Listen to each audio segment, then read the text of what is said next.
Just decide what to do before our love is through. Stop denying yourself things that's good for you. Looks like we are through. To me it's nothing new. I've got a feeling for your love. See my point of view.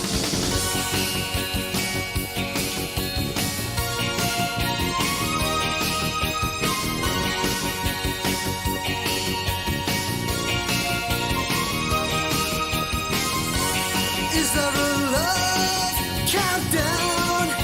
You're always putting me down. Is there a love countdown? Living fast, spinning round.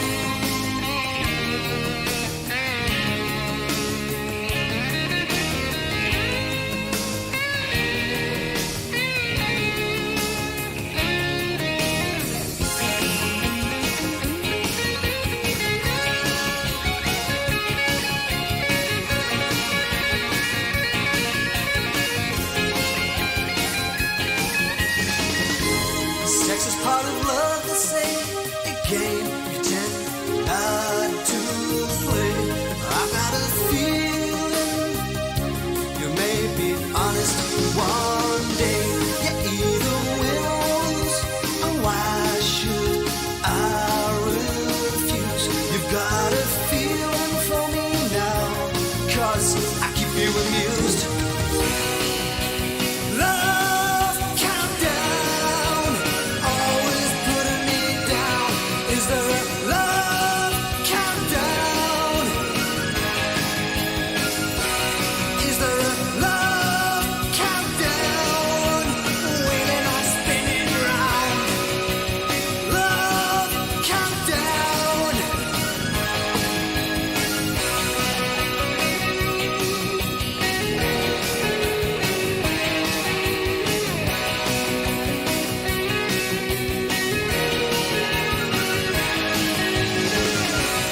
Is there a love countdown?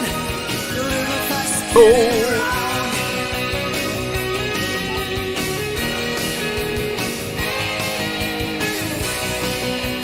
Love Hello. countdown. Checking.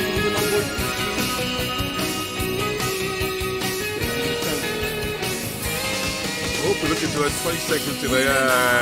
What's going on tonight? That's always a shame.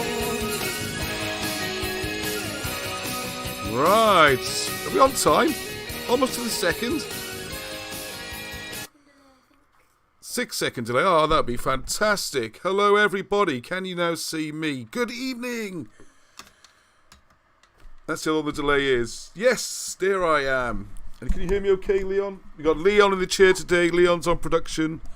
Arnie's kindly let his brother have a go today, and he's been very good. Helped me get everything set up. Are you going to quickly say hello? Are you going to wave? Hello. Hello, there he is. Yes, always plenty of people here. Wow, we got an exciting one today. I'm just going to say hello, and there we are, the delay. There we are. Only 5 or 6 seconds. Great. So I had to get myself on here so I can see who's on and who's chipping in. Oh, loads of comments. Brilliant. Wow, look at all these comments flying in already. I can't keep up. This is so fast. People are logging in so quickly.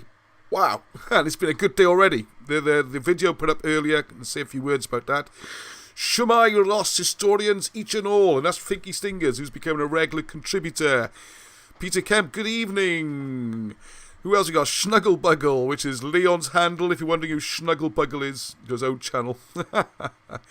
Craig Thomas. Hello, Craig. Good to see you. Todgy Harry. Loads of people. Think on Mini Caldwell.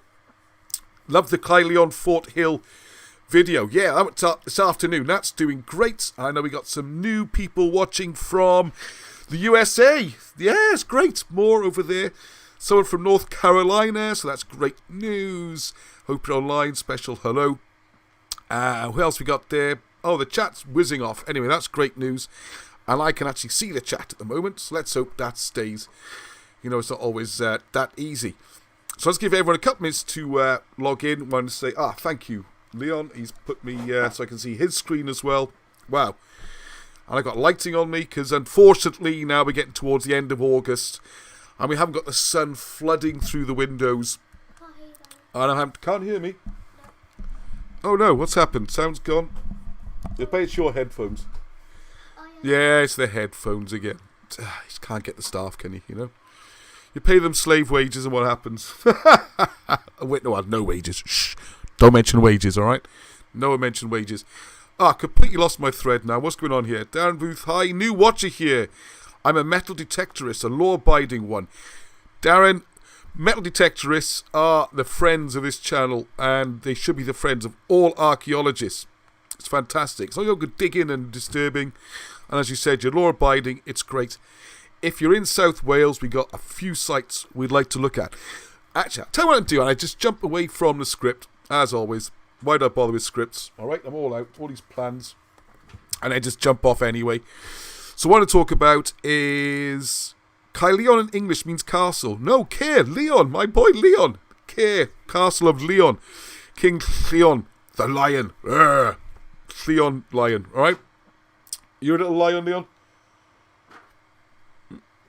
Because it's a delay now, isn't it? That's my little lion there, okay? So Lleon is lion, all right? Need them dictionaries, a copy of Cymroglyphics. Good to hear it. Excellent. Right. I was going to do a slight detour and I've distracted myself already. Yeah, the metal detectorist, that was it. One of the things I'm going to show you in a minute is one of the reports, new member of the group, well, newish month now, I suppose, Bob Morgan. He's done a couple of site visits with us, and he's a proper surveyor, okay? You'd have seen him mentioned on the video about Caerleon, because he was there as well. And one of the ones we did, if you remember, a little while ago, we did a visit to Mynydd Ddinas, which is like we think might be the first city from the British migration. This is Robert Pierce's idea, and I think it's a very interesting one. Poor old Robert in work this evening, I'm to work a night shift. So he's going to catch us up later, won't be on the comments. It's a special one to you, Legolas, our Welsh historian. Anyway, the point was, Bob, we went for a return visit with Bob Morgan. I don't think I put that video up yet. I will put it up because it's brilliant. Because what we're finding with this project more and more is more and more professional people who with loads of experience, who really know what they're talking about, are coming along. And the information they provide is fantastic. I always see myself very much as a reporter here, okay? I don't claim to be an expert at all. But I can read books, as most of you can, if not all of you. We can learn, and we can listen to those who've got good things to say, and use our brains, and have a think about it, and try and work things out, alright? This is the idea. Graham, hi Graham, good. Graham I'd seen this week as well. Something very special to tell me, so I'm looking forward to that. So when you got people like this, and open-minded people, who you can talk to and discuss ideas, and what's great about people like Richard, who's done archaeological digs, I'm going to put more of that up, all around Cwmbran, those videos need to go up. The reports from Bob, which I want to share, as I hope to have that to share with you. I'll put another video up. It's taking everything to a different level. It's not just idle speculation. We're actually producing things. One of the things we're going to start doing soon is we're going to need to do some sort of fundraiser, Kickstarter, wherever it is. So we want to get some sort of ground penetrating.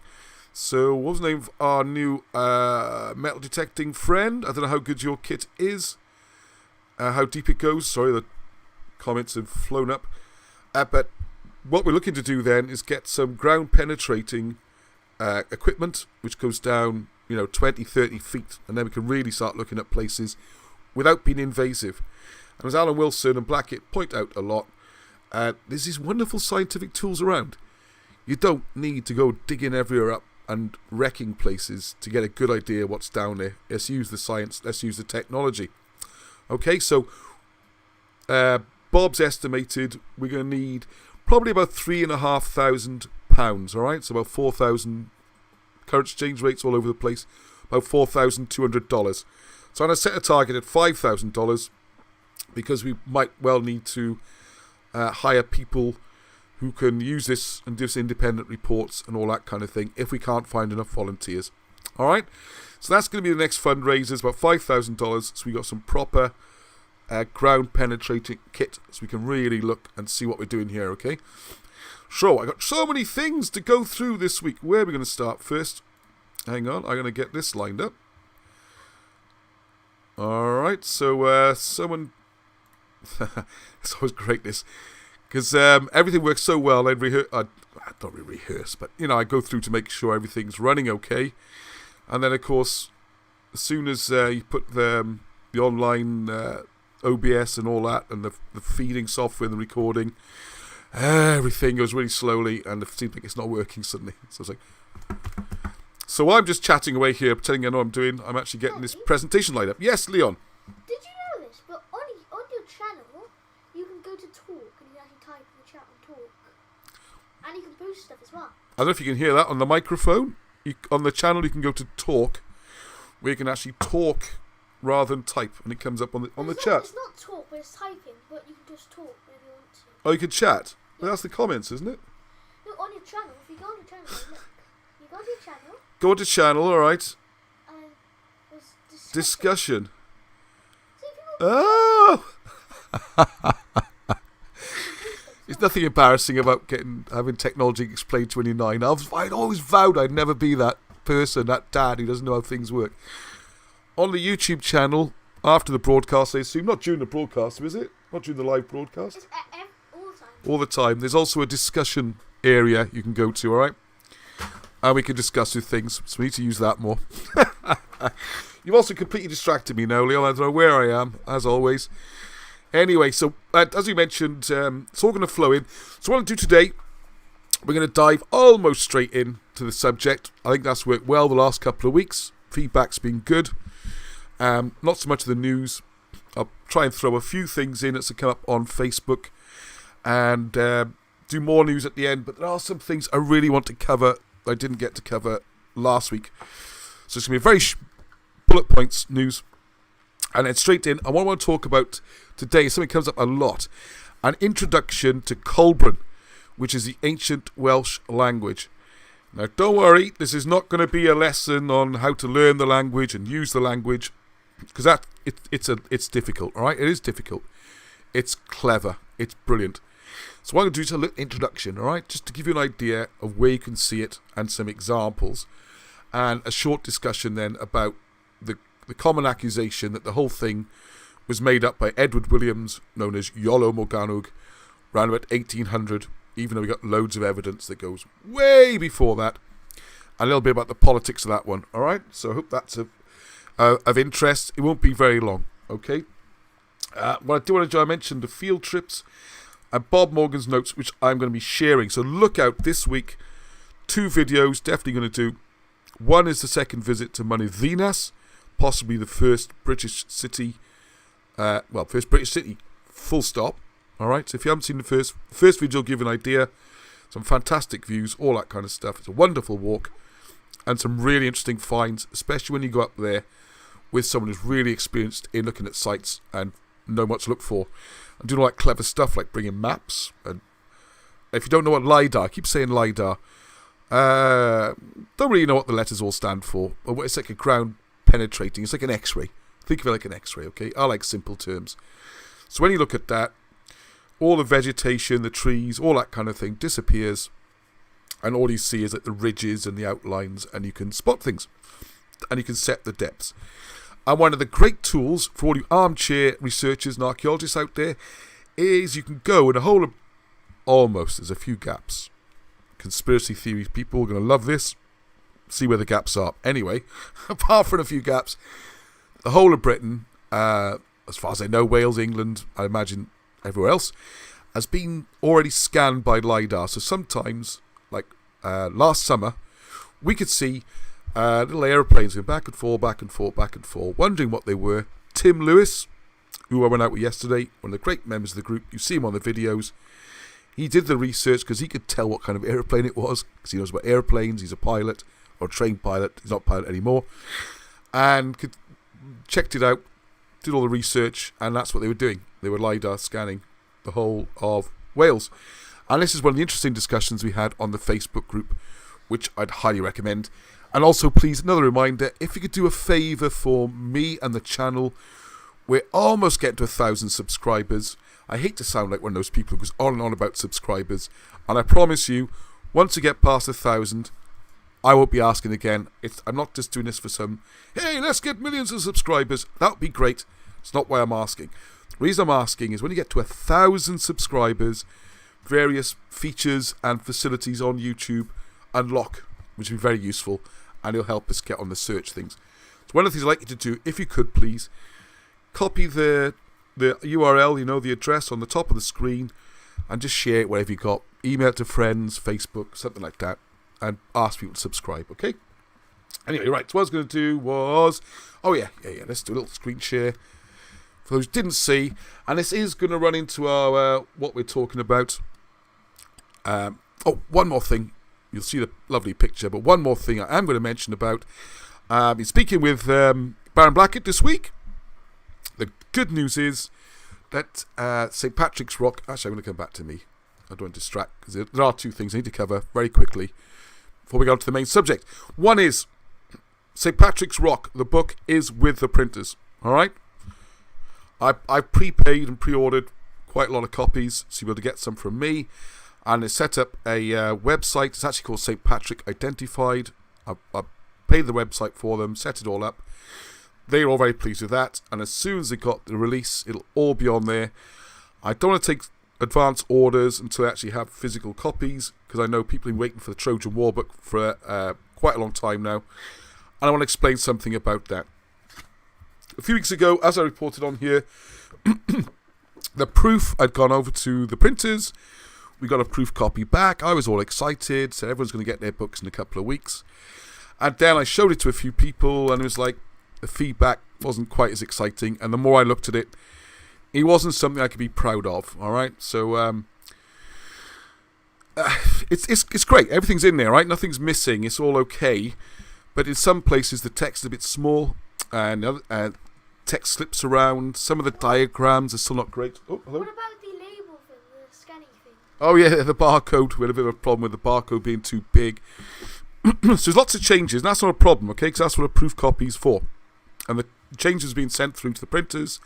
And as I said 2 weeks ago, we're hitting the print button. But then, the more we looked at it and thought, what's the point of doing that? What's the point of just... it's an old print file. And if you see the original Trojan War book, you will know in there some quite big chunks of repetition, like whole chapters and things like that, which isn't great. And also you'll see a lot of the images are quite grainy. They're poor quality. So when I'm doing a copy of a copy and using an old print file, basically it wasn't that great. And we thought, okay, let's tidy it up. Wilson and Blackett gave me the original Word file, so we could start again, effectively building the book. And of course, it's as I said to the people who helped me on the project, it's like having an old jumper when you got a thread sticking out. You pull the thread, and the more you pull it, it all starts to untangle. And it's a bit like or painting a room. If you paint one wall, you look at that one wall, you think, oh, it's great, but then suddenly all the other walls in the room look bad, and you start doing them all. So we decided, with the help of Patricia Gilcash, I do apologise. Patricia's been wonderful, amount of help. Instead of just reprinting it, warts and all, which was plan A, we've now gone through the whole book again. This is why I haven't been doing so many videos. Things have been a bit slow. I haven't been on Facebook as much, all those kind of things. And upgraded all the images. I've redrawn all the diagrams. You'll see when we do the cold burn, I've redrawn those pages. Patricia's gone through and redone the index far more thoroughly and more professionally than I did it. What else have we done? Because, of course, once you change the layout and the pages, everything changes. So the font's a bit larger to make it easier for people to read. The index is massive. Also created appendixes at the back, so you can see all the family trees and the charts and everything's together. Everything's all referenced up. It's 10 times better. And a little bit of juggling around with the chapters. And I want to guarantee everybody, nothing has been removed, all right? Only duplications. And where the ordering was all a bit confusing, it's now been sorted out. I'll just give a couple of examples. One part of the book is fantastic. It talks all about the Chaldean and Hittite kings and who they are and all that, which does relate to British history. You'll find out when you read the book. But then the second half was like a load of stuff about the Egyptian pharaohs. So that got moved to the Egyptian pharaohs chapter. There's a summary of Discover the Ark of the Covenant, which clearly deserves its own chapter because tacked in with that was some other thing. Anyway, enough of that. Just to let you know, that has been done. That's all been done. So we're going to try and get a proof copy rushed through in the next couple of days and then hit the print button. So for the sake of another couple of weeks, we're going to have a much better product, and it's going to be called second edition rather than reprint. All right? Whew! I just had to tell you about that. So St. Patrick Identified, Trojan War, the other books are coming along then, because they've been held up by this one. All right, sorry, anyway, I'm rambling on there. So I just want to say, for those of you who've already seen the video this afternoon, if you haven't, I just need to check the comments a minute. How are we doing? A lot of golf courses. Hang on, producers, give me a tap. What's up? Oh, I can see you in the background, Leon, now. How could that change?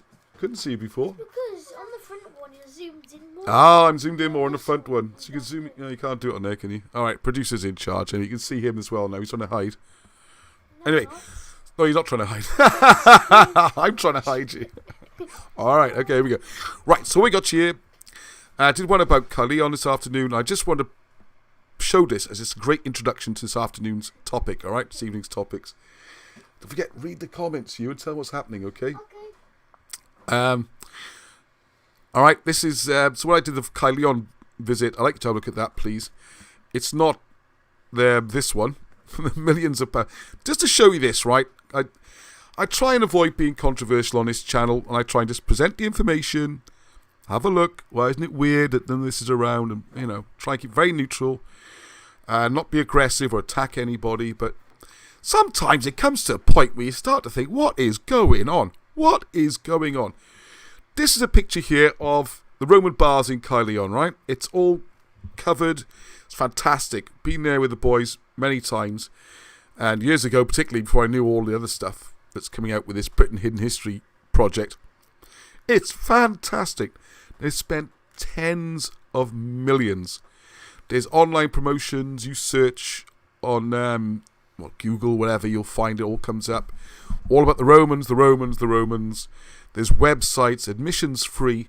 So all this money is coming straight out of UK taxpayers, right? People like me, and presumably you, or if you're a visitor from abroad, lucky you, just don't pay anything, just come and see it all. It's incredible, all right? And then, not even a mile away, you could walk it, well, about a mile, I suppose, on the hill, the dominant hill overlooking Caerleon, we have this, which is the site of the old British royal fortress.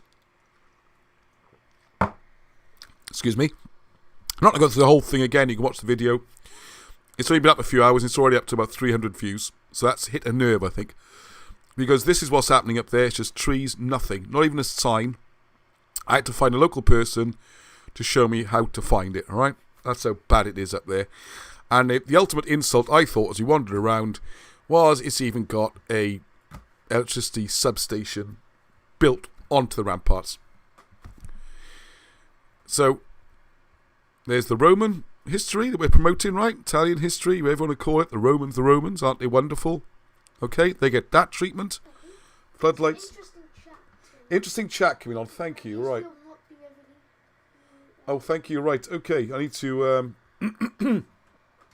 All right, so what I'll do, I will just go through this and I'll come back to some of the chats. Yep, the Robert Baron just spent their 30 cylinders of some silver on something. Yeah, thank you, Craig. Anyway, people following this, keep the chat and the comments on. All right, so we got this for the Roman bit, and it's just one part of it, right? It's got a museum, a visitor centre. You can buy little toy Roman soldiers, the whole blinking lot, all right? Oh, you got this for the British one.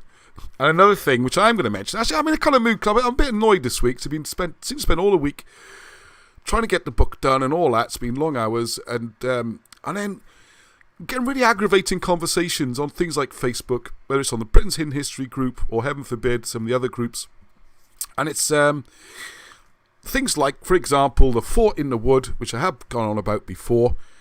Just type in fortinthewood.co.uk or search for Fort in the Wood. You'll find it. It seems to be well promoted. And what's happened there, up in the it's the sort of Lancashire, Wigan area. Interesting comments. What's that? Yeah, Margam Castle probably built on something too. Yeah, we'll mention Margam. This whole area. Yeah, right. Two things. Right, okay. So make notes to myself. Thank you for the comments there, Craig and two Craigs. Craig and Craig. Anyway, the point is that all they found, right, was a stone wall. That was it. They just found a stone wall. It's up in the Lancashire area. They're keeping it secret because they want people to go and have a look. Which I understand that. Protect the site. Although I would love to go and have a look. They found a Roman fort. Go and have a look at the website. When they first found it, this is quite a few years ago now, the little Lego Roman soldiers, well, we found a Roman fort. All they'd found was some stones. That's it. They just found a wall. And since then, I was going to do a little cartoon thing. I am going to do a little cartoon thing at some point and draw it. Because what they've done then is they sort of mapped out that it's got some straight walls in a corner, and this could be a huge fortress, right? This is a really significant find. But there's a few problems. One, it's in an area which is considered not strategically important to the Romans, right? No one knows the Romans were there. The Romans must be great to keep in records. Why is there no record of this fort? Why does it not have a name, not referred to on any document? Who was the Roman troops that were supposed to garrison it? It's massive. It's dated at 1st century. Look into how they did that. I think it's actually much older. But anyway, we'll give them let's go 1st century. They didn't get to that part of England till at least 80 AD. So they basically they're still fighting, right? Still lots of records there of battles going on and uprisings until 100 AD at least. So they're doing this in hostile country while being attacked by other people. And it's very vulnerable if you're building a castle or a fort. Especially if you're quarrying stone, moving things around. Hostile people all around you. You'd have to have a huge army just to protect the builders. And who's doing the building? You'd have to be locals, but the locals aren't. Anyway, it makes no sense at all, right? So this is where the comedy comes in, because what you do then is you do a little walk around, they call it, and they do a scan, LiDAR stuff, things like that. This thing's huge. It's got corners. Oh, well, now it resembles other Roman forts. It's like, what? You mean the last one you guessed? See, what you do is you find 3 or 4, you guess that one's Roman. So from then on, anything that looks like it, you can also guess as Roman. Now, one of the places I went to this week, and I've got to put another video up. Man, it's busy. Is, yes. Oh, thanks for interrupting, yeah, producer. He wants a tissue, right. It's a place called Caerwent. So look out for that video. It's a very short video, 10, 15 minutes.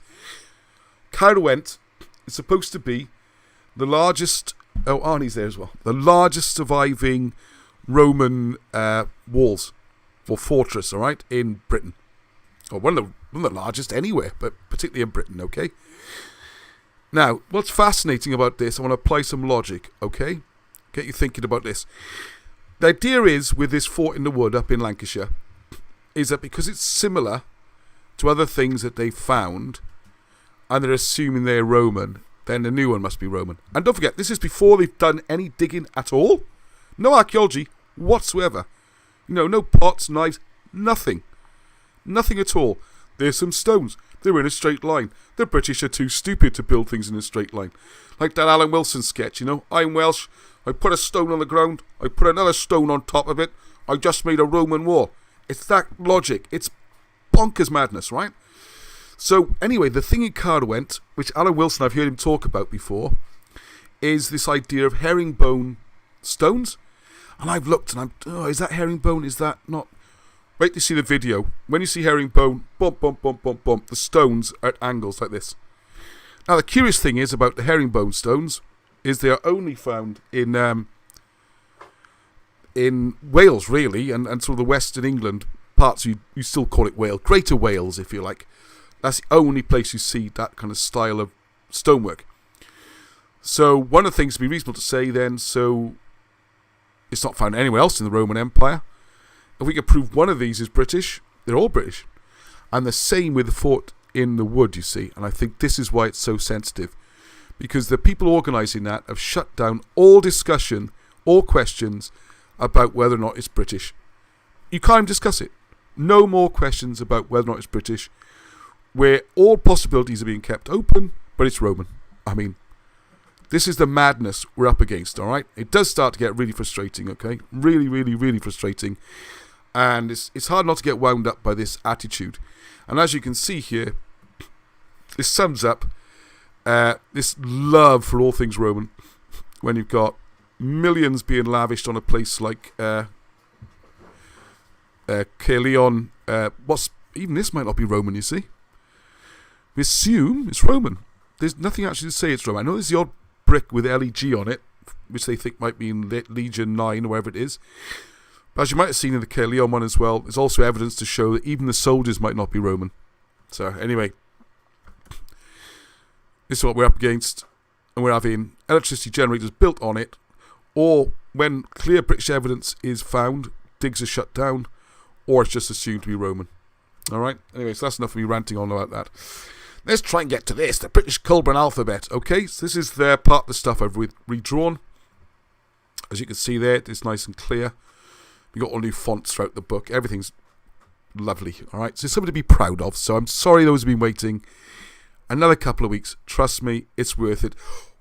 The other option, although if you want to wait another couple of weeks, I am off to see Wilson and Blackett in about 4 weeks' time. 3-4 weeks.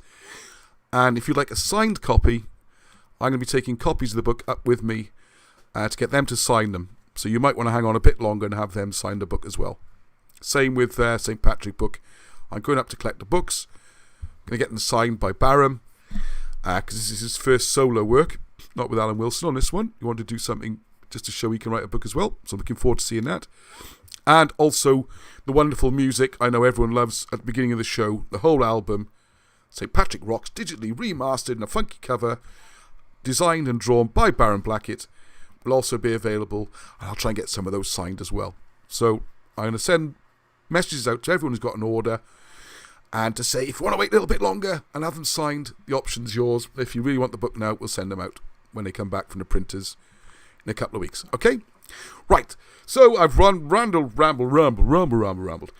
Now, I'm not, as I said, how far into the show are we, boys? Oh, halfway. Right. Perfect. Sort of. Right. This is the idea of the British Culbran alphabet, okay? Don't spend too long worrying about this, alright? It's a big subject. I'm thinking of doing a series of videos on it and producing a little book. A bit like, I did the book Cymroglyphics, which explains how to read hieroglyphs using Welsh, and it's dead easy. This is easy, but not as easy as hieroglyphics. And the reason is because it's an alphabet that you spell. Whereas hieroglyphs dead easy. You just say what it is and that's the word. It's that easy. With this, you have to spell and everything, okay? So I'm still learning myself how to do this, because the other thing you need to do then is realise that the words you're looking up are going to be in Old Welsh. Now don't get into this Brythonic thing and all that kind of stuff. It's Old Welsh we're looking at. Welsh goes all the way back to ancient Assyrian. So don't be confused when they put jargon, Brythonic A and Brythonic B and blah, blah, blah, blah.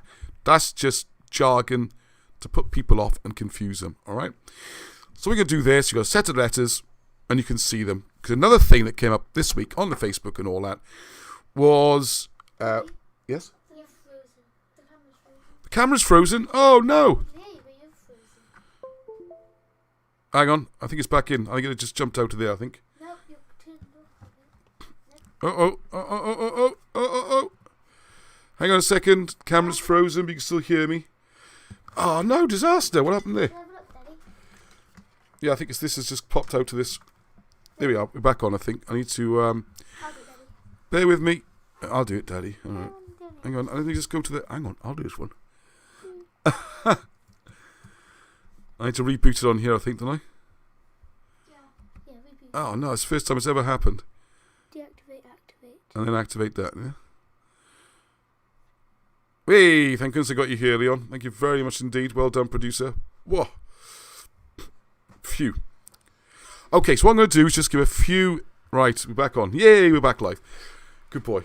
I knew he'd come in handy. I knew it was worth feeding him. So, anyway, there... So what I'm going to do here is just look at... right, so we just jumped forward one then by accident. Okay. Right, there's the alphabet. So as you can see, you got the vowels. And one thing I observed here, has anyone out there done shorthand. Because my mother used to teach shorthand typing. And one of the skills she taught me when I was young, because I didn't really have a very normal childhood sometimes. I did play rugby and do out sports and all that kind of thing. But my parents think, hey, here's a fun thing. Why don't we learn how to do shorthand or T-line? And I had the Pitman books and all that kind of stuff. So I know how young I was. I learned quite a bit of shorthand, which I've never really used. And I'm going to start using it again. Because clearing out my parents' house, I found some of the old books. And actually, because what it reminds me of, the reason I mention it, is if you do shorthand, the language is written in mostly straight lines, and they are sounds.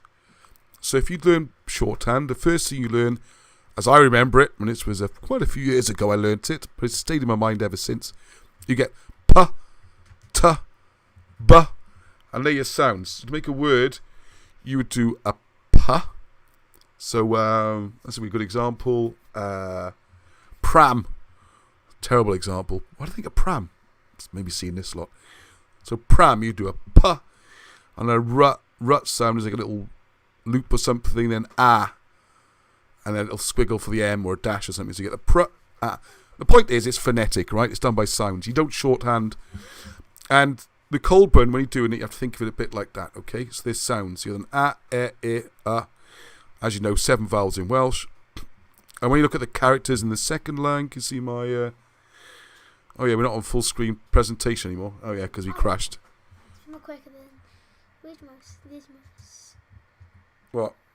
Slideshow. Come on in. From current slides. So if that works.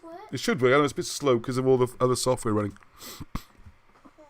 So when you look at this alphabet, this immediately reminded me of doing shorthand. It's the same system. If you look at this, and I haven't got a mouse either. So if any out there has done shorthand, you got a massive advantage, because once I realised it's the same as shorthand, it suddenly became a lot easier. So when you look at the characters, I can't remember how to show things. All right, here we go. So here we go. This characters here. So just like shorthand, but, v, m, v. I can hear my mother saying it to me. But, v, and then got the f, all the sounds. F, k, n. That's how you do shorthand. It's the same system. So you just need to learn these. So actually, and the same here. T, th, n. This looks very much like a shorthand alphabet. That's how you do shorthand. If you've never done it, it's great. So I'm going to try and do, over the next few months, I reckon, rather than this being a slow, clumsy system, it's actually could be quite a quick system. I mean, it's not, obviously with shorthand, a but is just, hang on, let's get this right. I think a but is just that bit there. But it's not a lot dissimilar, okay? And the difference is this one you can do with a knife. With shorthand, you usually use a pencil. Anyway, so I just want to throw that in there. And what I'm going to do now, I want to just give a couple of examples. I'm not going to explain it in detail. Alright, so one of the things that happens, resume slideshow. Ooh, let's try that. Oh, there we go. Alright, so one of the things that happens then is you get developments of letters, and they start to become nearer to what we see as a modern alphabet. So these are later examples. And then you start to get combined sounds, and on it goes. It's a very sophisticated system. And as how are we doing for time? Yeah, well, I won't go through all now. I'm going to do a series of videos on this.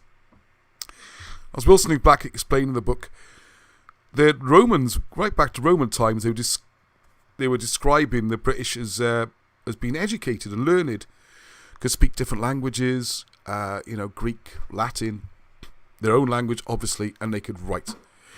And now, for those who don't know the story, the idea is this writing system originally develops all the way back to ancient Assyria or Egypt, and they take it with them.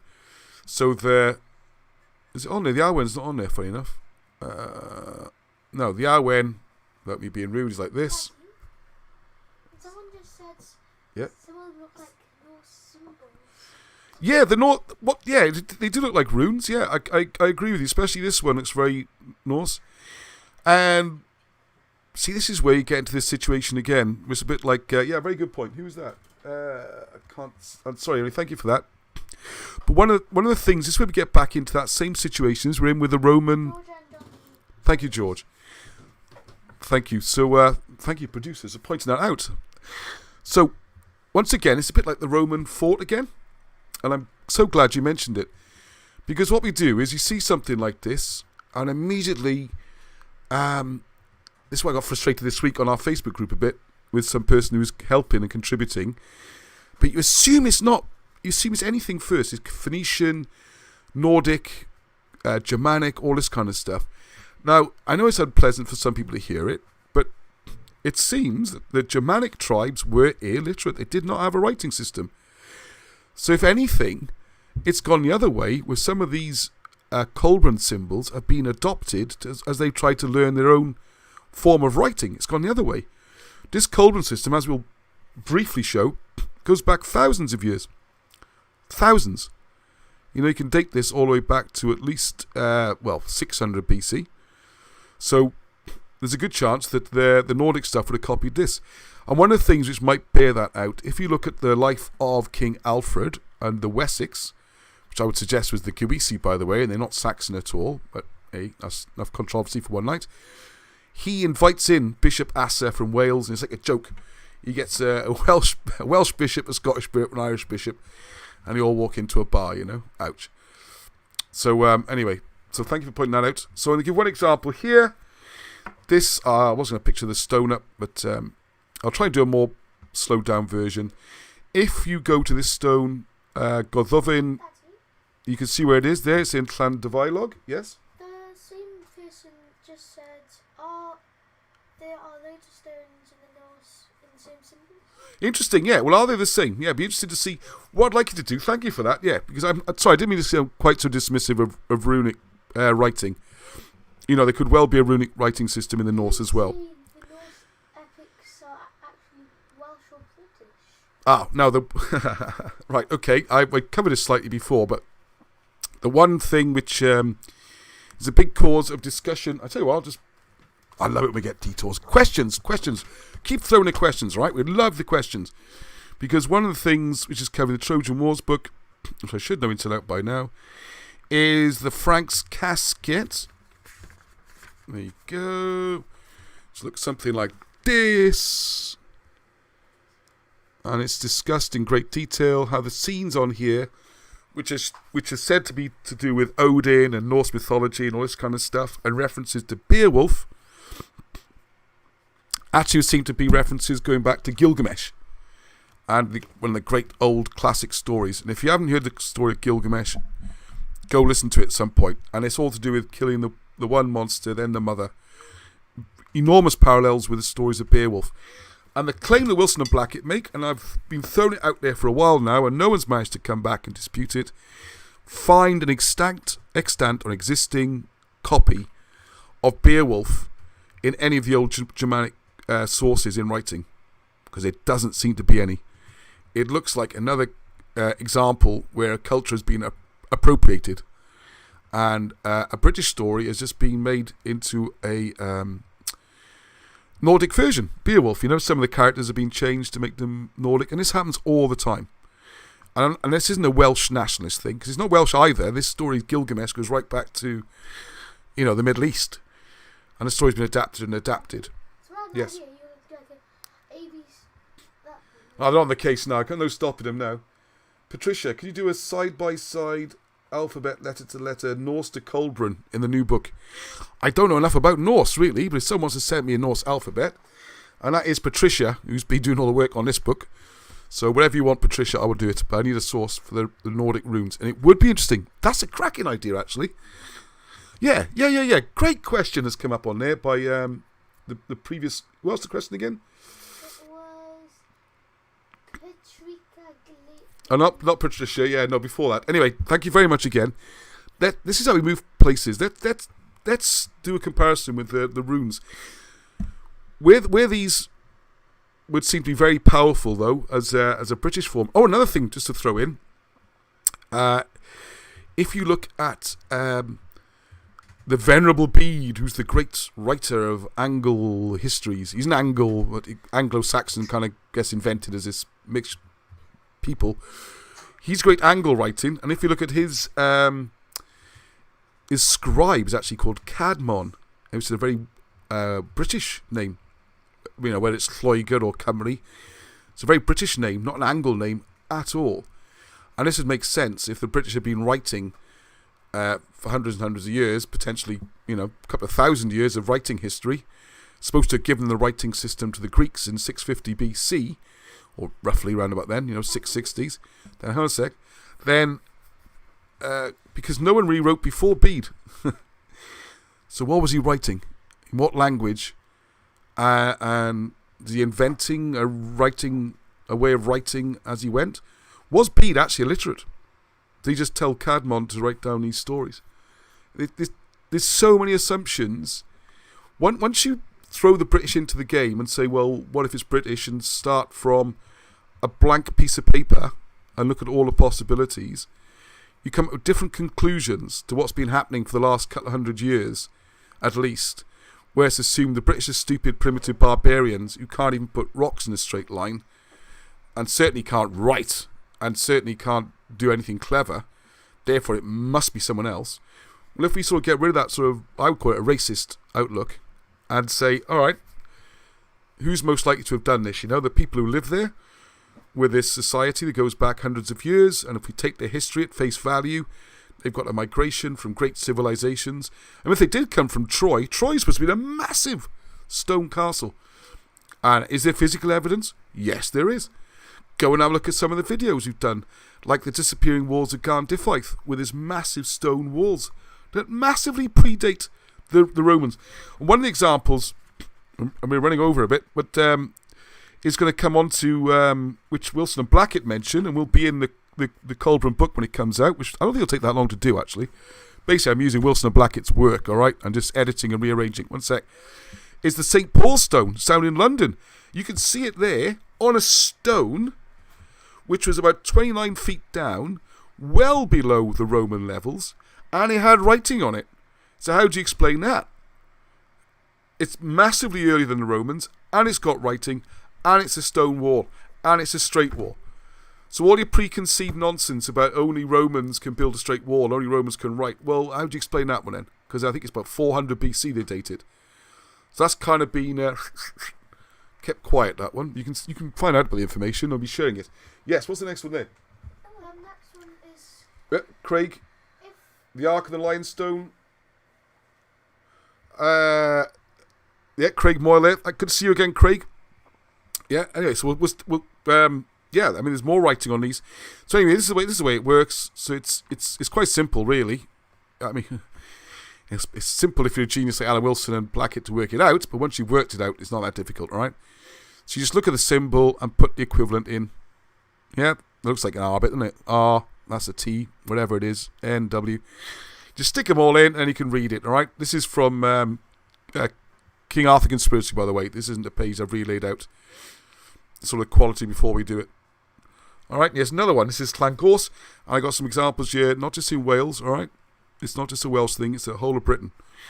So once you translate, here it is, you can just use the same system.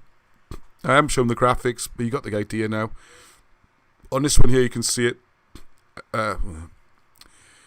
This has been partly translated, okay? And if I had more time, which you'll see in the book, sometimes, as you get a bit later, you will see about mixing a bit of Latin in there. And I have to, because sometimes you can't form the sound without doing that. So we say there's some Latin in there. Yeah, of course there is. Some of the names and words don't work. Remember when we did Cymroglyphics and the hieroglyphics? And you got Alexander, right? Alexandros, really, but Alexandros. Well, the X, there is no X in Welsh. There is no X in hieroglyphics. So they have to introduce a C and an S to make the sound. What they sometimes do on the stones is basically Colburn, and you drop in a couple of Latin letters or even words to make it work, all right? So you can go through it all there, and then you can read the translation. Here is cast down the son of Enoistil. So this is stones at Llangors Church. Now, the dating, they put at 900 AD, and there's a word on that. This is where you look at W.G. Collingwood. Please look him up sometime. W.G. Collingwood. He is the guy who, without any experience, information, or knowledge, or training, came up with a system that's used to date all the stones in Britain. He's from the northeast. He decided those stones came first, not based on anything, and put dates on them. and therefore the knowledge went to Ireland, so they had to be later, and then the Irish taught the stupid Welsh people how to chip things into stones, so they're even later.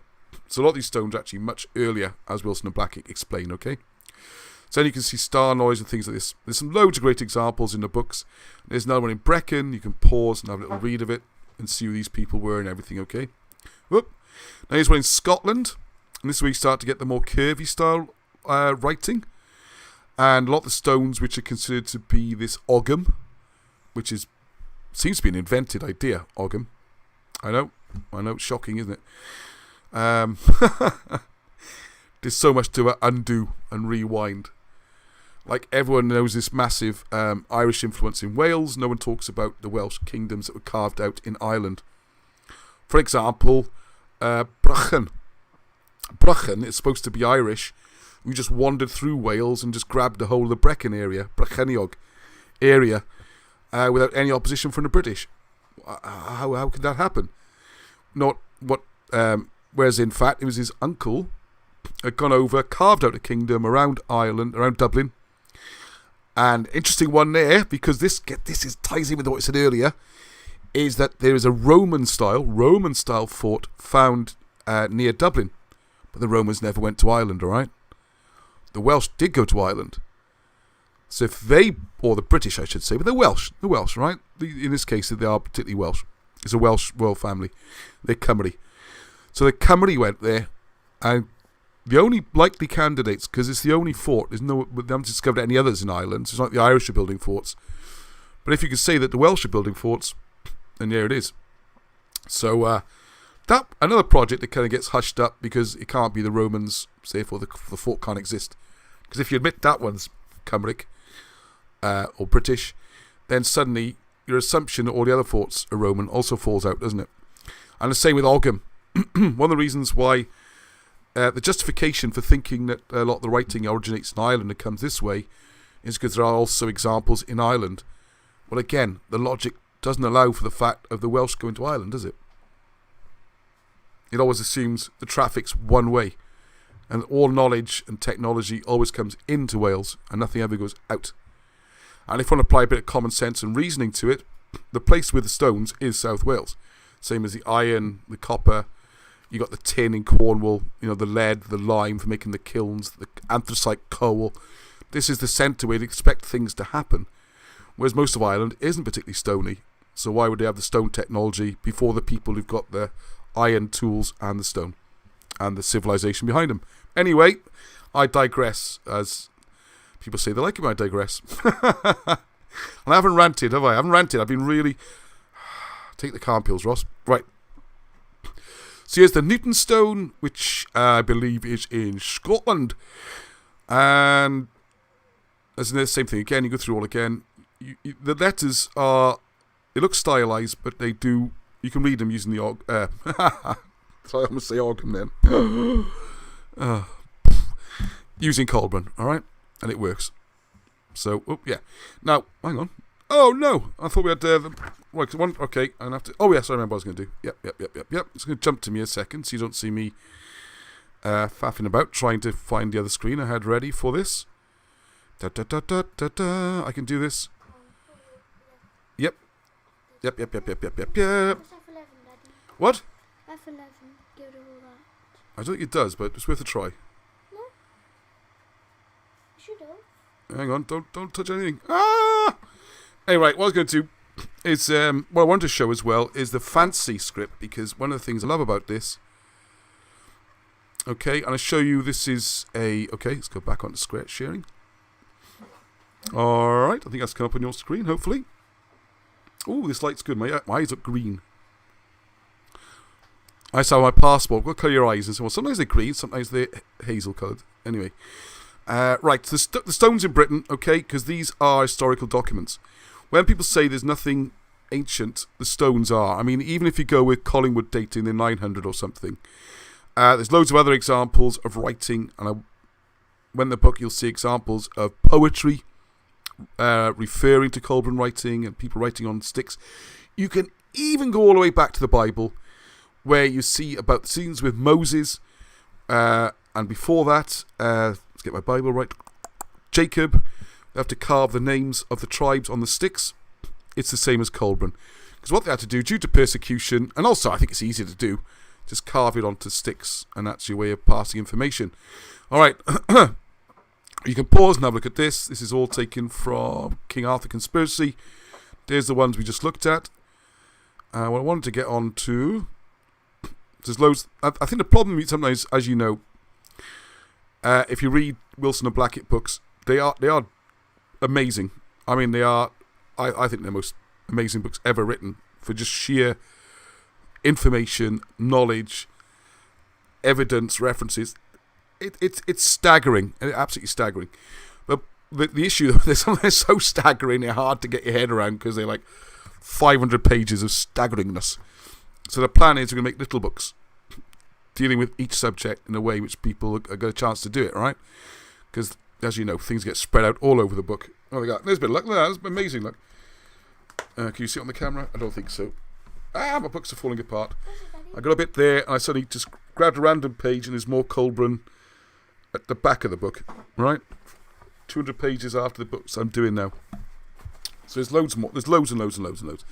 Right, okay, and this goes to America as well. So there's fans in America, fans of their work. I will be coming to that, hopefully next week, talking about the connections to Kentucky, particularly, the whole Ohio area, and I see the writing using the Colburn system over there as well, which gives evidence to support the idea of a Welsh migration. And did you ever think where the name America comes from? Hey, I know it says the guy called Americo de Gama or Americo to something. Since when was a country named after someone's first name? Or is it Rhys ap Merrick, who's the one who provided the maps? Anyway, digressing again. Right, okay, so we've got the runic style writing, and here we go again. We've got Paul. Yeah, the other thing I'll say about the runic writing, I would accept in Scandinavia, it's probably Scandinavian runic writing, but why would it be in Britain or Wales? So we come back to that and have a look at it. And we'll do a comparison. I like that idea. So there's details. You can read it yourself, get the book. I'm also doing the Colburn book on this. And this is writing. You can actually see, you can pause it. What the beloved Lord is a dedication on the site of St. Paul's. It all makes perfect sense, okay? But what I wanted to show before we finish, there's some pictures of, this is the kind of quality of pictures you're looking at. I wasn't going to publish, I would do it, of course I would, but I'd rather get nice, clean, new digital pictures so you can actually see it. Because this is a print file we got for King Arthur Conspiracy, see, same sort of idea, if we ever reprinted that. Although it's such a massive book. Oh yeah, the other thing I want to mention was, slightly going back on, never really got to talk, time up already, never really got to talk much about Iolo Morgannwg, because all I wanted to do, rather than get into this horrible, nasty little spat that was set up with, what was his name, J.G. Jones, was to just give a load of background and show how it works as a language, and how somehow if Iolo forged it in 1800, he was a busy boy because he had to go around and forge all these stones and everything, which you can use to read, which you can read using Colburn. And you'd have to go and bury some stone underneath St. Paul's Cathedral, which would be quite impressive, or know what was on it before it was dug up. Things like that are quite difficult to do. Also that, another thing, he was an easy target because he wasn't professionally qualified.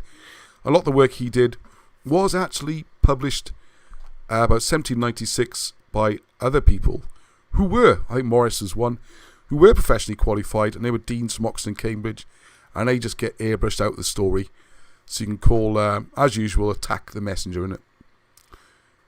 Right, there's one thing I wanted to show. Here we are. This is what I wanted to show. Now, I think people might think this might look, can I zoom in? Yes, I can. I'm getting so good at this. So look, it's on the screen. Yep, excellent. Isn't this wonderful?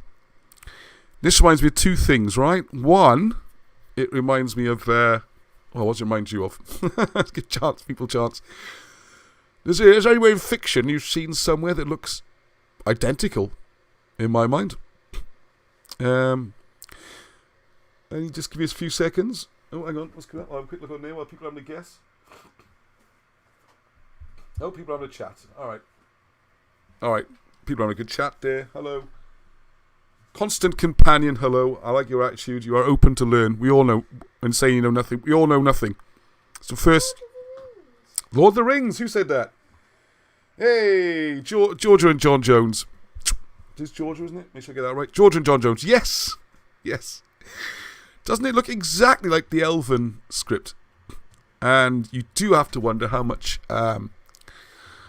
obviously, inspiration that Tolkien got from this. And how much did he know? Because the more we look at Tolkien's work and the Lord of the Rings, all of it seems to come from Welsh maps, Welsh place names, the Welsh writing system, and the names he uses. Everything. Now, I just want to mention this quickly, not to explain it, because this stuff is really clever. And I have to take my full hat off, Wilson and Blackett, working out how this blasted works, right? Because this isn't so obvious, and yet, bizarrely, once you know how it is, it kind of is, really. Right, so what you do, what we have to do is get rid of the distractions here. They're not irrelevant.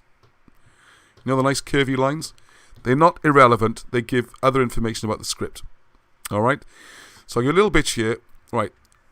Just a little bit read about it. 1855. Right. We've gone through all the letters. We've done all that. Right. Right. The basic alphabet of 16 symbols or letters is so as arranged to produce words, which then form short sentences. Each alphabet letter is embellished, the little bits are added to it, by a series of grouped curving lines that serve to indicate the number of letters in each word and to select letters to form other words. Isn't that clever? So it's given us the letters in each word, and you'll find the dots are significant. This is brilliant, right? So this is genius. People never get this far. They're always too busy worrying about YOLO, whether he took laudanum or whatever. Look how it works, how clever it is. We can see this by first viewing the basic alphabet as it appears in a manuscript.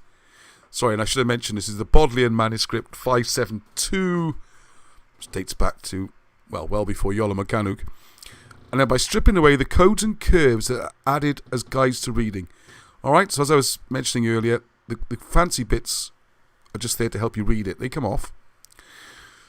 So at first, the top line is complete with the upward curves that identify the number of letters in each word, and downward tails indicate the sequence of words.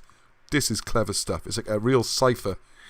If you're doing secret messages, I'm very impressed that someone cracks this, especially as the answer is going to be in Welsh. Alright, so I'll just give you a little bit more of an idea, because I want to do some short videos explaining this, because it's very clever. Once you get your head around it, it's just like normal reading, okay? Right, the downward tails on the letters of the lines 2 and 3 merely identify the letters that make up each word. Confused yet? It's better shown than explained, really. The first 5 letters from the right all have one tail. The first 5 letters from the right all have one tail. So, these are the 5 letters in word number 1. Okay? So you see? One tail. So let me try and explain as I see it, alright? I say I'm not an expert on this. I'm going to become an expert. I'm going to become fluent. But not yet. So this first row tells us how to read the next 2 rows. This gives us information on number of words, number of letters. Now we start to read the information, and it goes right and left, which we'll come on to again another time, alright? So see this one here? 1, 1, 1, 1, 1. So those 5 symbols all form the first word. Isn't it brilliant? 2, 2, 2, 2, 2. So the first word is 5 letters, yeah? 1, 2, 3, 4, 5. Second word, 5 letters. And then we're on 1, 2, 3, 4, 5, 6. And then the cross has significance, as does the number of dots. It's brilliant, alright? So too much to explain in one lesson now, but it is absolutely brilliant. So what Wilson and Blackett do then, they take this message and they strip all the bits you no longer need. You don't need to know how many letters, because we split the words up. What's the point of me pointing? You can't see where my finger is. So the words are split up. All the little helpful guides have been taken away. And then you've got your symbols. And then you just read it. It's beautiful. It's so beautiful. And then they just show you loads and loads and loads of examples where you can see it working and what the messages are. You can read what the messages are. It's fantastic how anyone can just throw this out. I just don't know.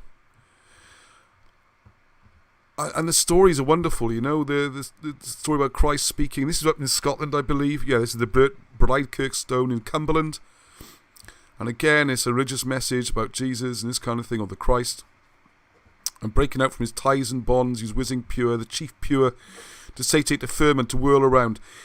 And you can read all about the details of why it's whirl around and stuff like this. But this is very, very important because it also gives a lot of clues into this idea about Christianity coming to Britain first after the crucifixion, and Jesus himself, apparently, or maybe his son, let's just not, was, and where he's buried and about him as well. And it's all written in this old script. Now, I'm trying to get very hard. Why do I always get an itchy nose during these broadcasts? I don't normally. There's more examples. There's loads. It's Book of St. Tylo. You can see it, written versions of it in old church stuffs. When these people say there's no old evidence for Welsh language and stuff, and I know we got one member of our group who's very good, he knows who he is, he's great at providing lots of information and the mainstream explanation for things, but I really wish he'd just open up and just say, alright, let's just for a minute look at it with a new, fresh set of eyes, and maybe all this stuff is the correct version, or it's got something in it. And you got two drinking, there's loads and loads and loads and loads and loads. And depends, oh yeah, some of these stones you see, Theodosius, I think this one's in Margam, isn't it? Right, okay, and he's known as Grutna. Yeah. If you look at it, you can actually see, I know this one fairly well, and it's Theodosius. There are three, I think, it's difficult on its side like this. This is why you need better picture qualities, better quality pictures in the books. Anyway, they've made the TH into, I think it's Theodoric. Yeah, I think it's Theodoric there, I think. And they try and make out this is a G, and make him into Grutna, because that fits with Ogham, which no one can read properly, and there's no one called Grotna. I want to skip forward a little bit more. Oh yeah, this is it. Sorry, we're running over. Sorry about it, no one minds. Got bedtime. You got bedtime, haven't you, Leon? Savvy? No. Yeah, his little brother says, yeah, you got bedtime. I'm going to have to pack up soon because they really want to go to bed. No, we don't. You know how children do. They love going to bed. Right, so I just want to do a little bit wander on now. I hope this hooked you in a little bit of how fascinating this is and how clever it is. Now, it's not just a load of nonsense. Because the next thing, as you will know from, if you know anything about Wilson and Blackett, is by reading this, Alan Wilson then, I was going to interrupt a second, before I come on to Etruscan. For those who don't know, just going to fill you in. Alan Wilson was one of these like human-computer type people, and his job was to design shipyards. Not the ships, the shipyards, right? This is before computers and proper spreadsheets and flow stuff and all kinds of things in my degree. This is done with a mind and slide rulers and working it out. And what he would do was take a whole dockyard area and work out how they're going to make the ships. He did have not just dockyards, by the way. There's other stories with metal making companies. So you have to design it so the goods come in and they get processed, and it gets really complicated when you think about it, because you might have you order one part, it might take 2 months to arrive. Well, everyone's sitting around for 2 months, so you got to make sure that the 2-month stuff is ordered 2 months ahead, and the last minute stuff is ordered, and then you want to flow. So all the parts go through, and what they introduced was a system. He's brought over to Italy as the big man with the amazing brain to design a shipyard there where they're going to sort of almost mass produce battleships. They're frigates, I think was the main one, or destroyers. And the idea then was, rather than what had always happened in the past, where you come and say, I want a ship, and you spend ages designing it and drawing it, and the process could take a year or two. This is the case. You want a ship? Well, there they are. Like you buy a car. There's Model A, B, and C, and we can put additions on it, everything else, but that's the basic model of the ship, and it'll take a few weeks and be massively cheaper. All right? So while he's in Italy doing this, there's wonderful adventures and stories if you want to see them sometime. He had free time on the weekends, and he went to museums, and he had a real shock, because having done all the process we've just seen, working out Colburn and how it works, and really becoming familiar with it, he then noticed that in Italy they had Etruscan in the museums, which no one could read. Alright, so you can see this, yes, in King Arthur Conspiracy. This will also be in the Colburn book. Hang on, why hasn't it appeared yet? There it is, yep, Etruscan Challenge, okay. And you can read all about that. Oh! What happened? Oh, that was weird, big black block, I don't know what that was about. Anyway, so what they did then, and I say it's too much for tonight, I don't want to overload it, but it says Sunday evening, it's going to be tiring and everything like that. But the point is, he works exactly the same with the Etruscan stuff, alright? You just get the symbols, work out the Cymric words, i.e. the Welsh, and you can decipher them. And it's hard to know what to think, really, because they just read. So you've got... And this is where it got a bit frustrating this week, because you had... and I encourage people to chip in with different ideas and all that kind of stuff, and it's all appreciated. Just one sec. Maybe these writing, because we're also looking at... I'm not going to get there tonight now, but there's other stones, which I will do a special one on. Agnostic stone, and what's the other stone I really wanted to cover? Pardon? Yeah, it was something like that, wasn't it? Yeah, thank you. Lemnos stone. Well done. How'd you know that? Oh, someone put it there. Thank you, Patricia. Yes, the Lemnos stone was the one we were discussing in the week, wasn't it? Well, you can read it this way, okay? It's Wilson and Blackett translated it all for you, but I'm doing it as myself as an exercise, because I like to do it myself and see if it works. And what else we got there? There's the first video scene of Alan Barron's work, where he just he is a legend. He's a human computer. It's kind of strange talking to him sometimes. It's like we've got humans are here and he's sort of there somewhere, and I think sometimes he finds it difficult to communicate. He loves people, right? Don't get me the wrong way. He's loveliest, gentlest, kindest person you'll ever meet. But on a communication level, sometimes it can be a little bit difficult, and I think this happens in the books. That's what I feel my role is, as like an interpreter, if you like, a go-between, where I can just about keep up with Alan. But it might take me a month to do something he does in 10 minutes, but I can get there. And hopefully I can communicate on a human-to-human level with people who are normal like me, rather than these super brains. So that's my job, right? Middleman, reporter, translator. Because I talk to him about problems, and sometimes he just can't see what the problem is. I say, what do you mean there's a problem? And that's the way I describe my book about the hieroglyphs. Is if you read their books, you can see how they worked out the hieroglyphs and how it works. If you read my books, you can see how you can do it. Alright, so you see these crappy photos in these old books. So all that's being redone. It's a big project, and we've got so many more things to do as well. So what you do, basically, you get an Etruscan mirror like this, and you'll see the thing around the edge. And then you see these, some of them are really funny. Some of the little inscriptions there, and they're quite amusing. You know, you drink too much, you fall over. There's stuff like that on a wine bottle and all kinds of things. Go and have a look at some of their YouTube videos of Alan Wilson. And there's pictures, and you get inscriptions around the edges. You can read all those. And I'm not going to do the Lemnos Stela tonight, but I'm going to go translate it myself, and it does work. And it's so exciting and so frustrating, because even in Italy, they don't want to know. And where the museums, where they hold it, don't you think? Tell me, please, someone explain to me, right? You explain to me, why is it when someone like these geniuses come along and say, hey, you know that stuff in your museum which you failed to translate for the last 200 years of trying, and it makes no sense, and you just think it's gibberish or patterns or artwork? You can read it. Look, it's easy. There's the letters, look, see? Spell them out to make words, look. Explain to me, right, on the comments, or, I don't know. Why do they not want to know? That's what I don't understand. Why do they not want to know? This is the bit I don't get. This is what I don't get. They not even don't want to know, don't even want to risk knowing, don't even want to engage and risk this being right. Like with the fact that Wilson and Blackett discovered you can read hieroglyphics using the Welsh language, okay? In South Wales, not far from where I live, I used to live there when I was a child for a short while. I'm not a jack. I did live there for a while.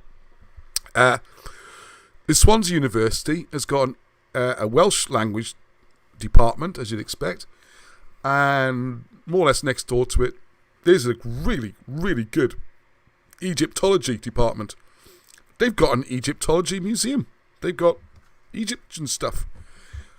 And it turns out that that university is the best place in the whole world. They're experts in Welsh, and they could quickly become experts in how to read hieroglyphs, and they've even got a museum there. They could become the world centre for Egyptology and how to correctly read things. So we'll keep trying to approach them. I'm sure if they could see this video, or they maybe they'll go for it, right? Maybe it's just the approaches have been wrong, or the right people have never seen it. Because I'm sure that the head of Egyptology or whatever there is going to say, this is amazing. Swansea University needs to be first, Anyway, so there, I just wanted to say, just to answer a question during the week. Yeah, there's more of them here. There's loads and loads and loads and loads and loads. And I just wanted to make the point to the person, maybe that there, was it on the Lemnos Stela or Stone was translated. 12 minutes past. Oh, 12 minutes over. Okay, just come to an end now. There's another Stela done. Oh, there's so much. They've done so much.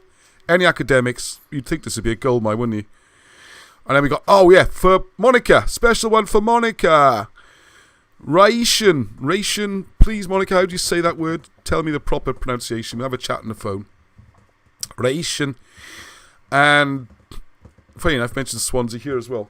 There we go. So Alan got ill with his eyes, and he goes through how he could read ration, which, if you're not aware of it, is kind of North Switzerland, southeast Germany kind of area, which is another area where the Cymric are supposed to have gone as part of their migrations. So, from Anatolia, Turkey, some went to Rome or Italy, Etruscans, the other half went round to Britain, and some went up, probably from Italy, I'd have thought, up to Rhaetia, the sort of Switzerland area, and you got other little pockets around the place, okay? So this is where Monaco, I think you all know. And so what they did then, same as we could read Etruscan, well, they said, hang on, let's zoom in a bit, because you probably can't read that. Oh, I'm struggling. Here I see there are a few surviving Rhaetian inscriptions which carved on deer horns. These deciphered quite easily. I know when he says that. It's not easy. It's not that easy. It's easy for Alan Wilson, all right? These deciphered quite easily, and so these inscribed deer horns provide a link between the ancient Rhaetians, the Etruscans, and the British. The television programme was made, and whilst both the Swiss-American lady researcher and the Welsh editor knew of the claim that these indecipherable Rhaetian artefacts translated into Cymric, nothing was said. They had careers to protect, and the institutional reputation of the University of Wales and its employees to be protected. What can you do, eh? So there we are, okay. Like I said, it's a whole wonderful subject. And then this is in the British Museum. They got stuff in the British Museum they can't read. And here's the translations. I mean, how mad do you think this is? I got all this stuff ready. I mean, I'm always thinking of tonight. We need a 5-hour program. Anyway, eventually you will find the Lemnos stone. I might just have to put it on here because it's so far. Long Etruscan scripts. Blah, blah, blah, blah, blah, blah. And I do want to show the Lemnos stone just quickly. Is that the one I got ready here? All right, we're almost there.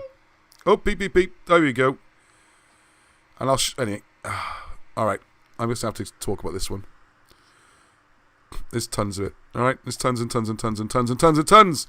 So Wilson always says, not a case of no evidence, a case of too much. Agnoni tablet. Whew. I know it's the next one then. All right? This is important because this gives the story of the migrations. All right, so you got there.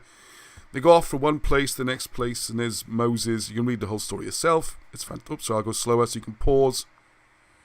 There's the translation, all right? Oops, sorry. Give you a chance to pause that and have a look.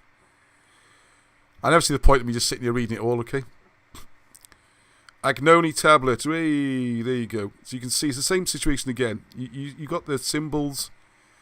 Sometimes you have little embellishments to tell you how many letters in a word or how many words. Like, for example, like we saw, if they've all got a little 2 on the bottom, that'd be the same word. It's quite a clever system, really. And other times they put dots between the words, which is what they tend to do in Etruscan, little dot between each word. Or a few dots to tell how much letters in the next word. It's clever stuff, So your dot, dot, dot means there's 3 letters in the next word. Brilliant, isn't it? Brilliant. I'm sorry I'm scrolling through here. It must be really horrible to watch on the screen. Because there's loads and loads of it. But I do want to show... Oh, come on. Anyway, I can't find it now. The Stela of... See, the Agnoni tablet, all in great detail, was the other tablet that we were discussing in the group during the week. But it is here, and I'll put a separate thing up about it, okay? Right, sorry. Everyone's going dizzy and feeling quite sick looking at all those screens whiz past. And we're done. Right, have you got any more questions at the end of the evening? Hope you enjoyed that. Yeah, Zagreb Shroud as well. I wasn't getting the hang of it. Do you know the funny thing is with the Zagreb Shroud, and if someone could help me, I'd be so grateful. because Patricia's looked at this as well with me, is can anyone find a really good photo showing all the symbols? This happens a lot, right? You get people find these things online, and it's like a challenge. Like there's that stone in France, like I think it's 10,000 euros if you can read the stone. And I'm like, yeah, of course I can read the damn stone. Can we have a decent picture, please? And there's always a picture from an angle where you can't quite see all of it, or one bit of it. And as far as I can tell, it's the same with the Zagreb Shroud. It seems no one, I don't believe this for a second, someone must have taken the time to basically do what I've done with the Colburn and just copy each symbol one after another. Don't take that long. I mean, they've been looking at it for, 60, 70 years without knowing what it means. Someone could have put it all nicely on a piece of paper and a photograph, and if they were genuine about finding the answers, what you do in it, you put it online, like Wilson and Blackett and I do with all the information I have. You stick it up there, so there it is. So what you think? If you can find the answer, tell me, If there's something wrong, tell us. If there's something there, I'd love to go up to Alan and say, hey, Alan, mate, you got that bit wrong. That would be great. It does happen sometimes, but not very often. It is quite funny when it does. Because he's not that bothered. He's like, oh, all right, fair enough. He doesn't have like sort of an ego like a normal person. It's just either right or it's wrong. Anyway, anyone into that? Be brilliant, Ross. Oh, thank you, Chris. That's very nice of you. It's not just the stones they're guarding for the levelers. Yeah, I like that. Seed of Knowledge, Stone of Plenty. Excellent book too. Oh, what's that, Craig? Oh, Craig Walters. Hello, Craig. Yeah, mate. Thank you. There's a famous Craig Walters. I'm making him famous. The discoverer of the Lion's Stone. I'm sorry, Craig. We were meant to speak last week, but as you can see, it's been crazy, off the wall busy. Craig's been here the whole time. I noticed there was two Craigs. I'm sorry, Craig. You've been here the whole thing. I'm getting told off, make lots of contributions. It's very hard for me to see over there when I'm trying to read something in an ancient text in a foreign, script. Just stop, yeah? Just stop now and again, is it? Yeah. Does anyone know if the Stone of Destiny is real? I don't know. Does anybody know if the Stone of Destiny is real? I know the background to the story because this is when you get into... funny enough, this is one of the examples that Wilson and Blackett like to show as... different levels of proof required, because if you look at the Stone of Destiny, which I believe is the stone of Scone, isn't it? It's the one underneath the throne in Scotland for crowning, and you can't be king without it. And it's gone back to Scotland, so if whoever the next king is in England, they can't be king, and I don't know, whatever. That's the current situation. But the legend of it is all the way back to the Bible, and was it Jacob, one of the famous Bible patriarchs, lay on it, and that was his pillow. And that's when his great dream, I think about the stairway to heaven, Jacob's ladder, I think it must be Jacob. And then the stone, because the Irish, through the Chronicles of Eri, also have a migration tale where they go west across North Africa, and then up through Gibraltar, and they land in Ireland eventually, and the stone came with them. And of course, what people forget is that the Scots started in Ireland, and the Scotty were the Irish. I know it gets horrible, the names mix up, don't they? And they went over to Scotland, taking the stone with them, presumably.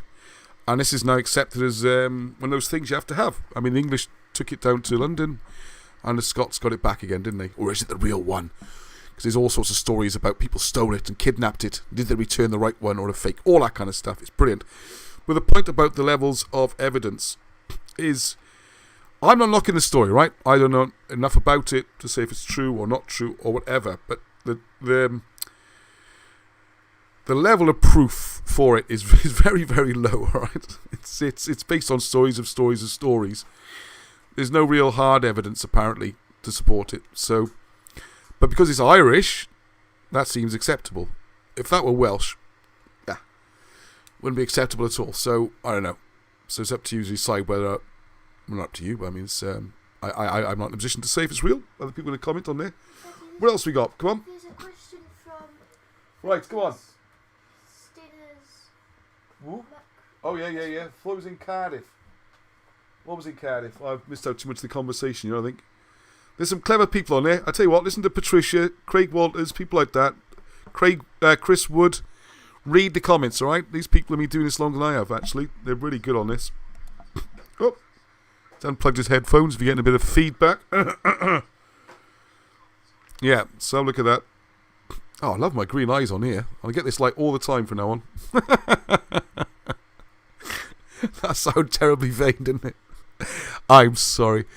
I'm still looking on my computer now. It's just died. It's just gone, smoked. That's it. Steam coming out the sides.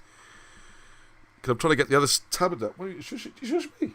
The producer told me to be quiet. It's not much of a program if I'm quiet. I'll turn off the smoke. Oh, that was the sound of the smoke coming out of the machine. Shh. Although if I'm quiet, there's not much going on, is there, really? Yeah, Jacob's pillow. Thank you, Chris. Yeah, I tell you what. One thing as well. Just one last thing to say. If your brain is a muscle to be exercised, all right? And I love doing these broadcasts, and I love the comments, and I love this wonderful, treasured position I have. It's just remarkable that I get to deal directly with Wilson and Blackett and go and see them and take their notes and try and make them into books and try and help communicate like this with this video. And as you know, it's not just their work, all right? I'm not just a fanboy. Their work opens so many doors into other areas and brings you into so many other areas and starts to make your own brain work. And what I was going to mention is that the important thing is for all of us, everybody out there watching this now, is to fill your brain and talk and tell people and recount stories, because you'd be amazed. You got what was the old saying? If you want if you really want to learn some information, you know, you watch a teacher to understand it, or not to understand it. You watch to sort of hear it in a lesson. You write it down to try and remember it. You teach someone else if you really want to understand it yourself, and your brain can go so much faster. I might be getting older. My brain is faster now than it was 10 years ago. All this stuff, which I thought would be impossible to remember, I can suddenly remember. I know what's going on.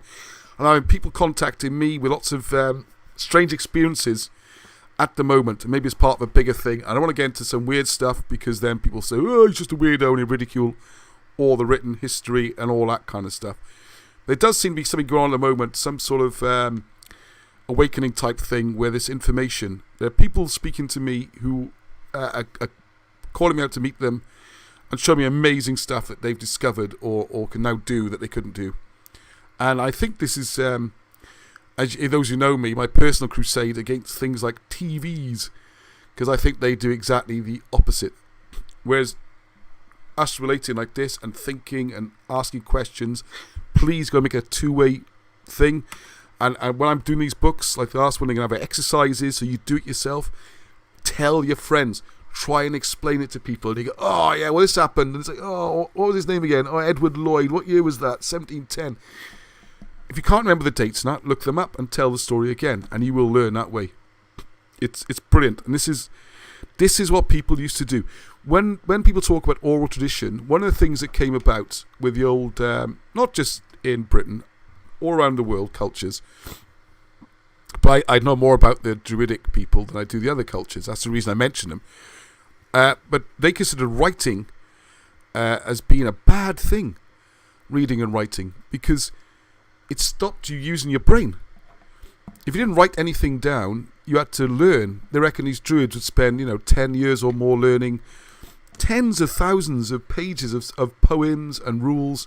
And you learn triads in sets of 3 to help you learn things.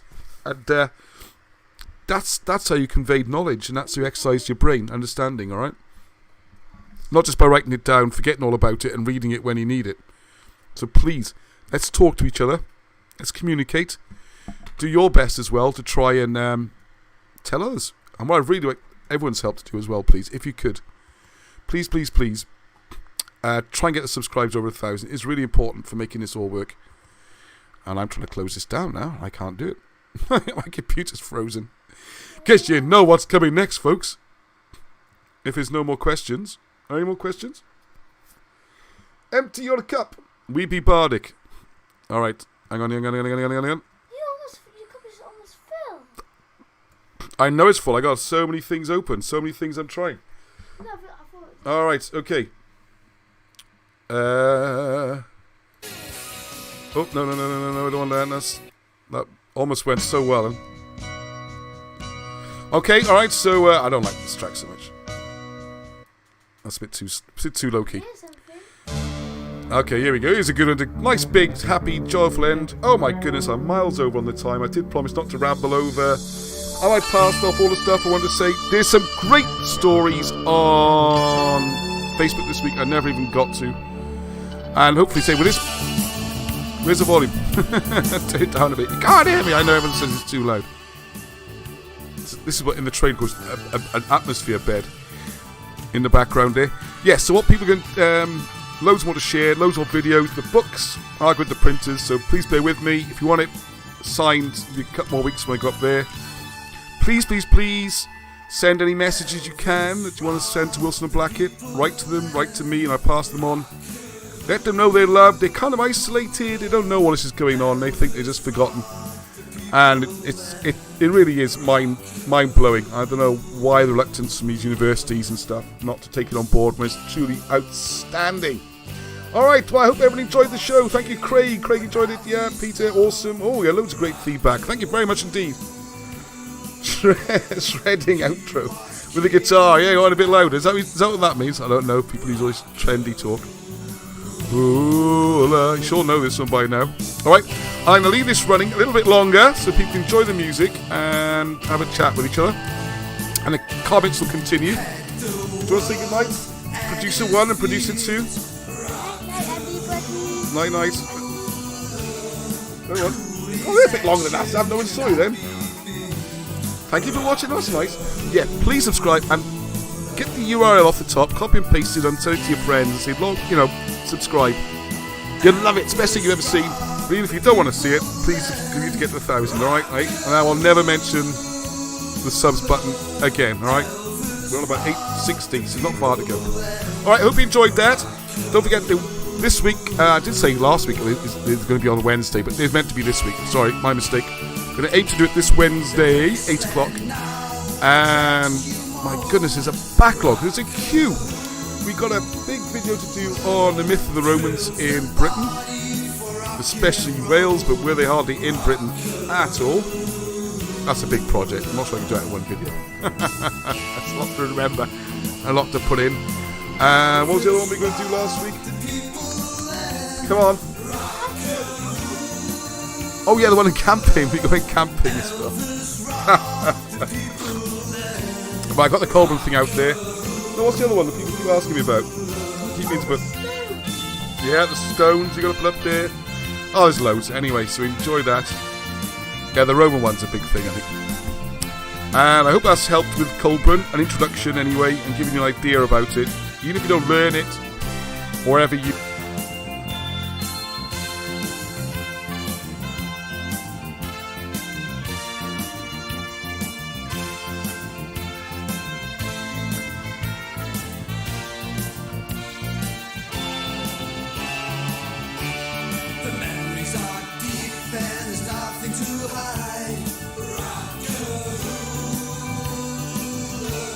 We love him loyally, he's on our minds.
come and see me too.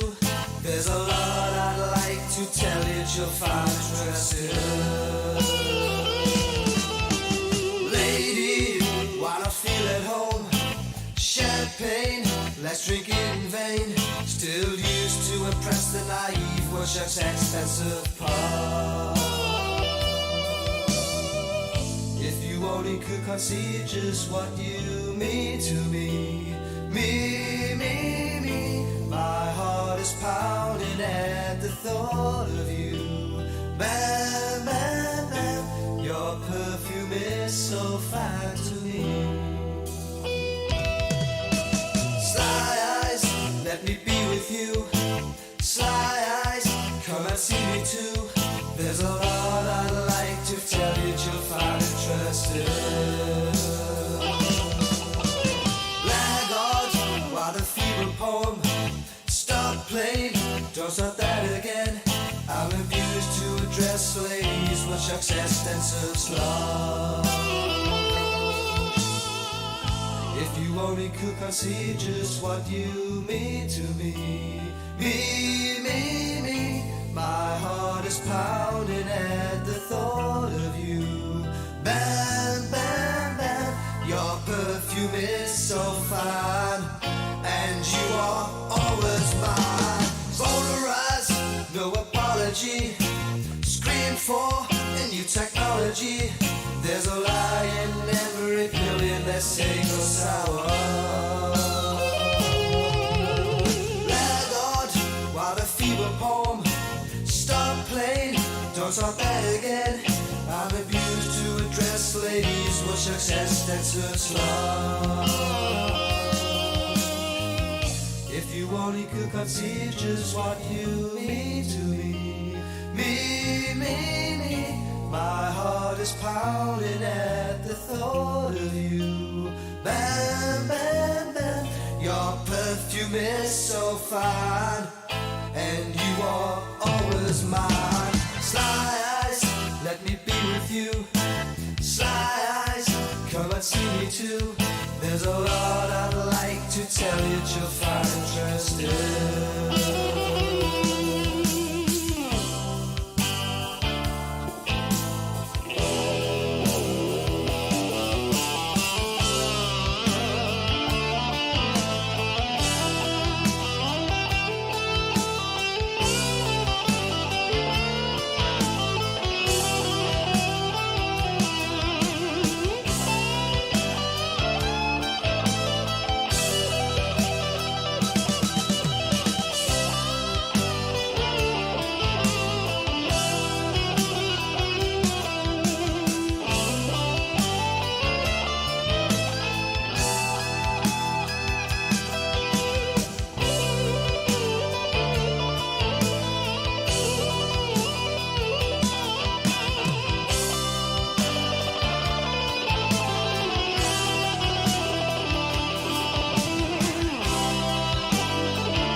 Paradise in the heart of man is better than something less.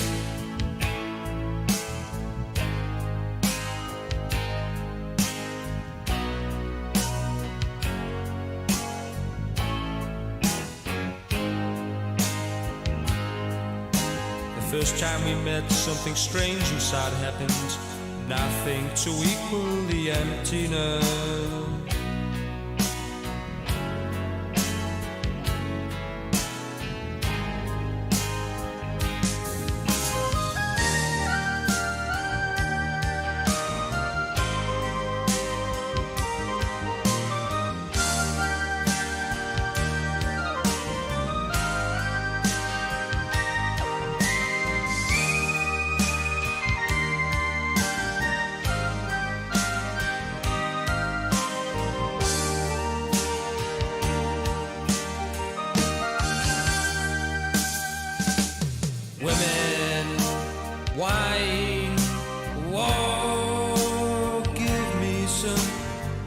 chap shall truly get tired in due course.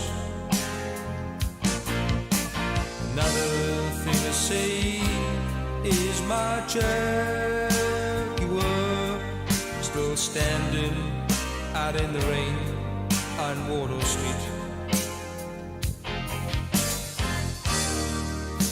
So we'll be in paradise, in the heart of mine is better than something less.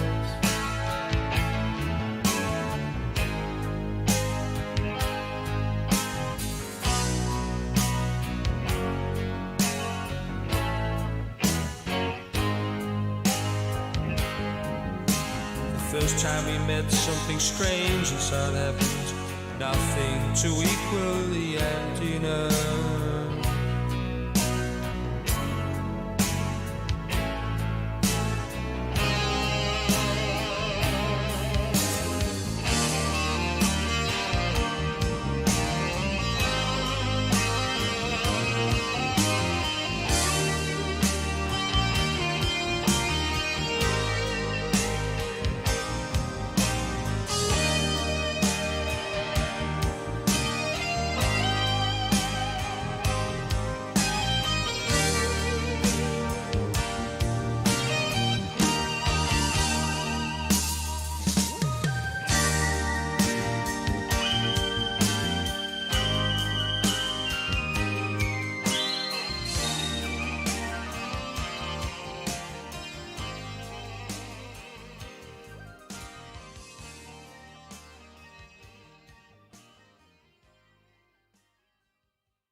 So tonight, don't say I'm not your kind.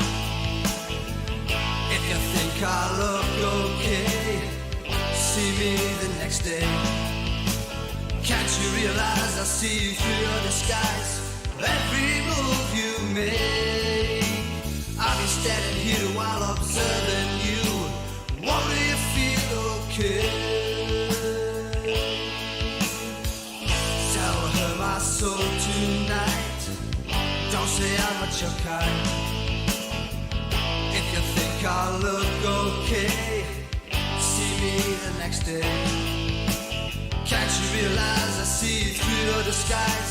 Every move you make, I'll be standing here while observing you. Won't you feel okay? Or stuck up and feeling moody, the onus is on you. Whoa, the feeling's just electrifying, making your own way bust. Why can't you understand me? Just look and you see, ma. Tell her my soul tonight, don't say I'm not your kind. If you think I look okay, see me the next day. Can't you realize I see you through your disguise? Every move you make, I'll be standing here while observing you. Won't you feel okay?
Like vomit there, and pointed like a plane.